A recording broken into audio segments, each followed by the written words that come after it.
राधे राधे महाराज जी। महाराज जी, जीवन में रिश्तों में मधुरता, शांति और प्रकृति कैसे लाई जा सकती है? असंभव सी लग रही है, असंभव सी लग रही है, क्योंकि आचरणों की होलियां जलाई जा रही हैं।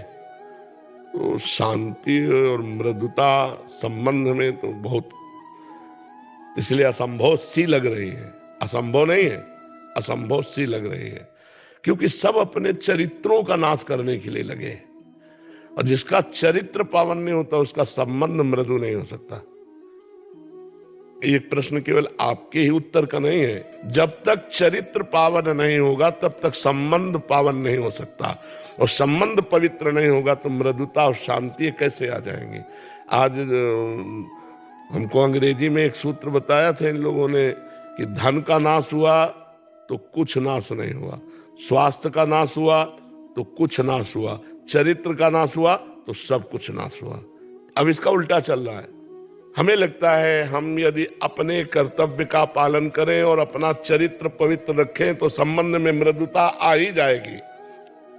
हमारा चरित्र पवित्र है तो हर संबंध हमारा पवित्र होगा। अब बताओ कैसे हम कहें कि पति पत्नी में मृदुता आ जाएगी? बॉयफ्रेंड वेकअप, बॉयफ्रेंड ब्रेकअप, ये क्या चरित्र है? गर्लफ्रेंड ब्रेकअप, फिर नवीन गर्लफ्रेंड, फिर ब्रेकअप। तो ऐसे व्यवहार वो अपने पति के साथ भी करेगी या पत्नी के साथ करेगी, मृदुता आएगी, माधुर्य आएगा उसके संबंध में? नहीं आएगा। अच्छा, अब नशा कर रहे, व्यभिचार कर रहे तो बुद्धि इतनी भ्रष्ट है कि पूज्य जनों का मान करना भूल गए, माता पिता गुरुजनों का मान करना भूल गए। तो मृदुता आए तो कैसे आए? क्योंकि मृदुता आती है, विनम्रता आती है अध्यात्म से। अध्यात्म जीवन में रह नहीं गया तो कैसे आए? अगर आप अध्यात्मवान हैं, रोज अपने माता पिता के चरण छूते हैं, ब्रह्मचर्य से हैं जब तक ब्याह नहीं हुआ, और ब्याह हुआ तो एक पति को भगवान मानकर या एक पत्नी को अर्धांग मानकर आप सेवन, देखो मृदुता ही मृदुता रहेगी। अपने प्यारे को सुख देने की भावना कर ले तो कभी कटुता आ ही नहीं सकती, और प्यारे से सुख लेने की भावना में ही कटुता आती है। और प्यार का मतलब होता है सुख देना। सुख लेने की भावना प्यार में नहीं होती, काम में होती है, राग में होती है, आसक्ति में होती है, मोह में होती है। सुख लेने की भावना प्यार में नहीं होती। और आजकल लोग प्यार प्यार करते हैं, प्यार का मतलब नहीं समझते हैं।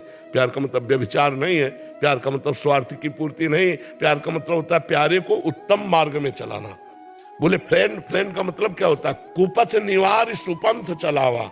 जो कुपथ मार्ग से हटाकर सुपंथ में चला उसे फ्रेंड कहते हो। आज के फ्रेंड घसीट के सुपंथ से कुपंथ में डाल रहे हैं, तो कहां दोस्ती हुई?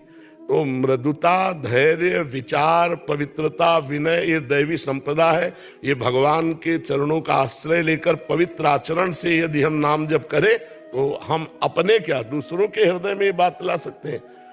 अगर हमारे हृदय में अपवित्रता है, आचरण में अपवित्रता है, तो फिर हम दूसरों में कहाँ मृदुता ला सकते हैं? पहले हमें खुद सुधरना होगा। एक एक को चरित्र जब तक ठीक नहीं होगा तब तक ये बात नहीं रहेगी। तो चरित्र को इस समय तो बिल्कुल कुछ समझे नहीं जा रहा है। चरित्र को तो बिल्कुल रद्दी कागज किया जा रहा है, और जबकि हमारे यहाँ भारत में चरित्र की ही पूजा होती है। रावण किस बात में कम था?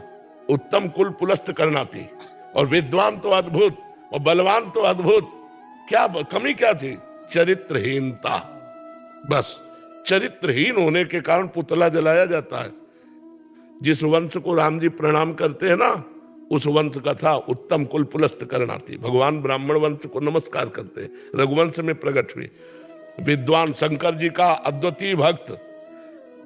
लोग जैसे भगवान को झूले में झुलाते हैं, ऐसे 20 बार कैलाश को उठाकर भुजाओं में झुलाया भगवान शिव पार्वती को, ऐसा महावीर। लेकिन चरित्रहीन हो गया तो राक्षस शब्द माथे पे मढ़ दिया गया। रावण राक्षस थोड़ी था, पुलस्त जी का नाती है।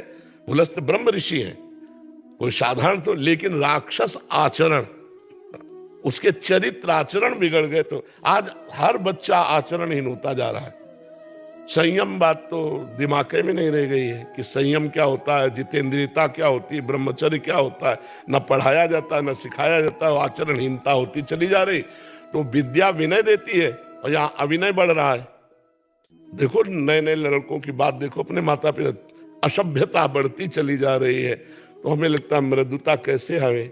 क्यों, आपका लक्ष्य क्या है पूछने का? कि कभी कभी नकारात्मक परिस्थितियां लगती है, कभी मन उदास हो जाता है किसी बात को लेकर, तो उस टाइम भी अपने आप को पॉजिटिव कैसे रख सकते? हाँ, उस समय पॉजिटिव ऐसे रखो कि अगर कोई संबंधी ही आपके साथ ऐसा बर्ताव करेगा, असंबंधी बर्ताव करे, तो हमको तो 2 मिनट में हटा देना चाहिए। चलते हुए फुटपाथ में कोई हमें गाली दे तो हमें पागल समझना चाहिए। बातुल भूत विवश मतवारे ते नहीं बोले वचन विचारे, जिनकर कहा सुनी नहीं काना। गली चलते कोई गाली दे उसका प्रभाव नहीं लेना चाहिए, पागल आदमी बोलने दो। अपना संबंधी जिससे हमारा संबंध होता है, वो जब हमारे प्रतिकूल बोलता है तब हमको क्षोभ होता है। उस समय में सोचना चाहिए कि मेरे कर्म की पवित्रता के लिए भगवान इसके अंदर बैठकर प्रतिकूल बुलाकर मुझे जलन दे रहे, और वो जलन मेरे को पवित्र कर रही। अपना नया कर्म ना करे, शांत हो जाए, सह जाए। अगर सह गया तो सहत सहत बाढ़े भगति, गृहतन गुरु हितगार। उसके हृदय में भगवान की भक्ति बढ़ेगी। सहन करना साधुता है। जब विभीषण को लात मारी रावण ने, तो विभीषण जी ने यही कहा, तुम पितु सरिस भले ही मोहि मारा, पर राम भजे हित नाथ तुम्हारा। तुमने भले मारा, तुम पिता के समान हो, पर फिर भी भैया यही कहूंगा कि राम जी का भजन करने से ही तुम्हारा कल्याण होगा। तो भगवान शंकर ने कहा, उमा संत कह यही बढ़ाई, करत मंद जो करत हो। ये विभीषण संत है, वो मार रहा है, ये भलाई कर रहा है। तो अपना कर्तव्य, यदि आप सत्संगी हैं, यदि आप अध्यात्म को जानते हैं, तो अपने जनों के द्वारा किया हुआ प्रतिकूल व्यवहार भगवान का विधान मानकर सह लेना चाहिए, जिससे हमारे पाप नष्ट होते हैं। और उनके प्रति कभी द्वेष न करते हुए प्रेम में व्यवहार करा, तो उनको एक न एक दिन समझ में आ ही जाएगा। सबके दिल है, सबके हृदय है। जब वो प्रतिकूल करेंगे और आप अनुकूल करोगे, तो ये व्यवहार उनके ऊपर चढ़ बैठेगा और उनको आपके अनुकूल बना देगा, बिल्कुल अनुकूल बना देगा। हमसे जो द्वेष करे, हमसे जो प्रतिकूलता करे, यदि हम विनम्र व्यवहार करें और उनके द्वारा की हुई प्रतिकूलता को सह जाएं, तो एक दिन वो हमसे अवश्य मधुर प्रेम करने लगेंगे। अवश्य हमारे संबंधों में मृदुता आ जाएगी। अब वो प्रतिकूल बोले हम जल कर, और प्रतिकूल बोले तो कटुता आ जाएगी। हमें क्षमाशील होना चाहिए, धैर्यवान होना चाहिए, और ये क्षमाशीलता और धैर्यवान भगवान के भजन से आएगी। राधा राधा राधा राधा जितना जपोगे, उतने आपका हृदय शीतल रहेगा, उतने आप सह पाओगे।